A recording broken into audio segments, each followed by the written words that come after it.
Hello there, welcome to the news on Nepal television. I'm Rosina Rai, starting with the headlines first. Nepal Electricity Authority makes a decision to sell IPO worth 60 billion rupees. The Ministry of Finance grant approval for the sale. Melamchi drinking water project is set to supply water to Kathmandu denizens from tomorrow. 175 million liters water to be discharged on a daily basis. Dozens killed, including children in northwest Colombia. Landslide brought by heavy rains. Search and rescue operations underway. And for the seed, Jannik Sinner beats Van D in his bid to claim his first Grand Slam title in the opening round Australian Open.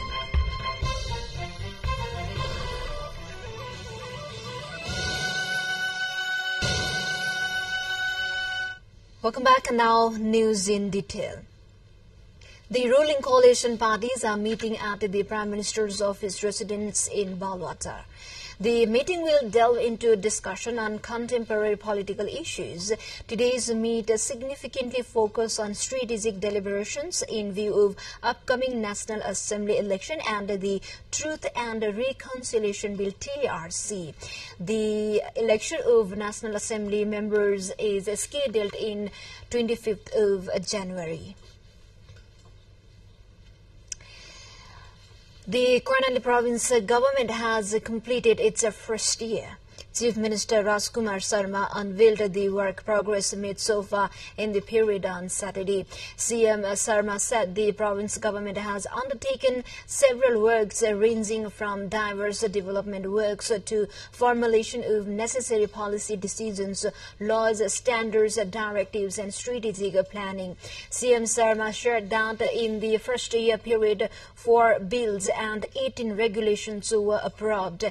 The 3 bills were registered in the province assembly. 16 work procedures, 5 directives, 3 standards of 6 strategic plan were formulated, and principal agreement for 12 bills granted during the reporting period. 2,929 approved staff posts were adjusted in Karnali, and 2,086 vacant employees, including those deputed from the federal government, recommended from the Public Service Commission and working on contract basis were fulfilled, he said. Likewise, the government has appointed 826 employees in local governments, 322 in the province through the Province Public Service Commission, among others. Now to further development, Nepal Electricity Authority (NEA) took the decision to sell IPO ordinary shares worth 60 billion rupees. The Ministry of Finance has already given consent approval for the sales of shares. For this, NEA will restructure the financial structure of the organization and sell the shares of the organization to the general public in accordance with the Nepal Electricity Authority Act 2041. After the approval of the budget, the Ministry of Energy, Water Resources and Irrigation had prepared to submit the necessary proposals to the Council of Ministers. In a meeting held on 11th December, the NEA's Executive Committee made key decisions, including securing authorized capital of up to 3 billion rupees according to the Securities Registration and Issuance Regulation of 2073. The general public can acquire shares at a 10% premium, resulting in expense of rupees 250 per share. The NEA currently holds an authorized capital of rupees 125 billion. Time for a short break. Stay with us.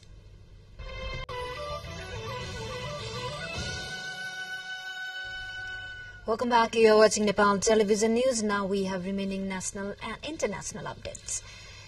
The eagerly anticipated water from the Mamu drinking water project is set to be supplied regularly to Kathmandu from tomorrow.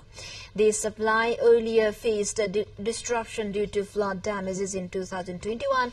Following necessary repairs in the affected area, the scheduled transfer of Mamu water to Kathmandu has commenced from Wednesday evening. As per information provided by Padam Bahadur Kuar, Senior Divisional Engineer of the Mamu Drinking Water Project there.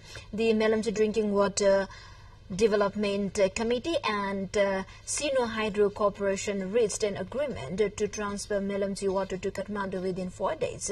Kathmandu Upateka Khanipani Limited KUKL earlier announced its readiness to distribution of Mamu water to the residents of Kathmandu starting January 15, that is on tomorrow.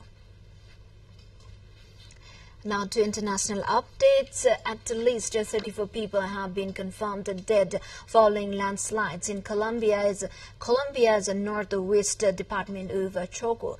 The government's office said in a statement Saturday. So far, 17 bodies have been transferred to Medellin for forensic examination, and another 17 are expected to be transported as well.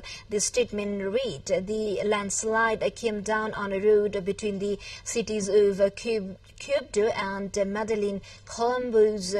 Colombia's Vice President Francia Marquez said Friday on X, formerly known as Twitter, after the area endured 24 hours of heavy rainfall. Images on social media showed the moment a large piece of land dislodged from a mountain and fell on top of several cars that were moving along the flooded road below, Reuters reported.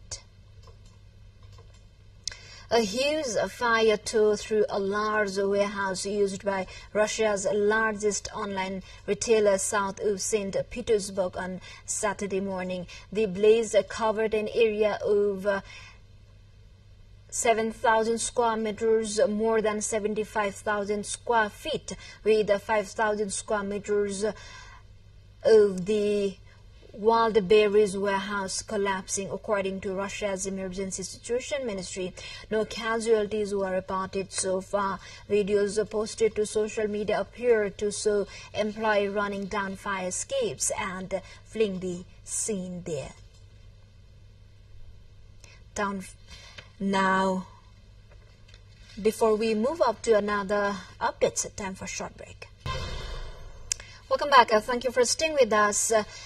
Now we have remaining international updates. At least 10 people have died and 6 are missing after an accident at a coal mine in central China, according to the local emergency management agency and state media.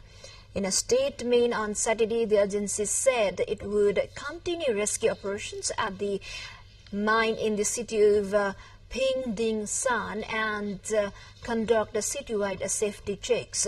A total of 425 people were working underground when the accident took place. The official Xinhua news agency reported those in charge of the mine have been taken into custody for the further inquiry. Xinhua has reported the emergency agency said it was investigating the cause of the accident. Now to Japan. Severe winter weather is gripping parts of Japan that were struck by the devastating earthquake on New Year's Day earlier. Authorities warn rain and snow may rise the risk of mudslides as the ground has been loosened by the quake and more recent tremors. Increasing numbers of people in the quake-affected areas are falling ill and they endure prolonged stays in shelters, temporary shelters there. The number of deaths believed to be due to disaster-related causes is also growing. The Japan-made division has urged people to stay vigilant against tremors with an intensity of around 5 or higher for about the next 30 days. Stormy conditions, including heavy snow, could also batter the quake-stricken areas as well as northern and eastern Japan from Sunday through Tuesday. People are urged to exercise extra caution toward quake-damaged buildings as they may collapse under the weight of heavy snow. Let's look into the highlights. Other side we have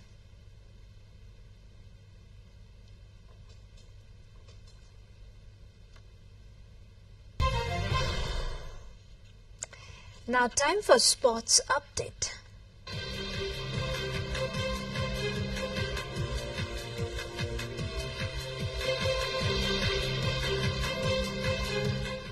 Fourth seed Jannik Sinner got off to a winning start in his bid to claim his first Grand Slam title at the Australian Open as the Italian defeated unseeded Dutchman Botic van de 6-4, 7-5, 6-3 in the opening round on Sunday.